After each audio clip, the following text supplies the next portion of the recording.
High, good afternoon. কেমন আছো তোমরা সবাই? আশা করি তোমরা সবাই খুব ভালো আছো। আমিও খুব ভালো আছি। চলো আজকে তোমাদের একটা জিনিস দেখাই। এই যে আমাদের বাড়ির সবচেয়ে ছোট্ট সদস্য মুনমুন, আমাদের খুব আদরের মুনমুন। অনেক কষ্ট করে মুনমুন আজকের এই জায়গায় এসেছে।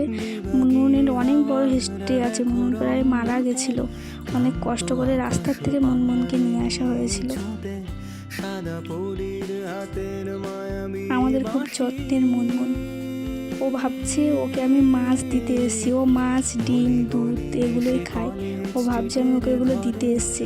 আমি ডাকছি, ও আমার মুখের দিকে তাকাচ্ছে যে আমি দিচ্ছি না কেন। আমার হাতের দিকে তাকাচ্ছে, একবার মুখের দিকে তাকাচ্ছে।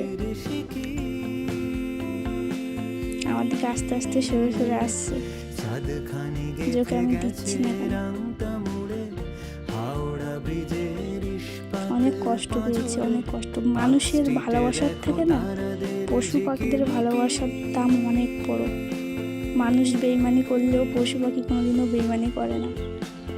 আমাদের মুনমুন ভীষণ ভালো।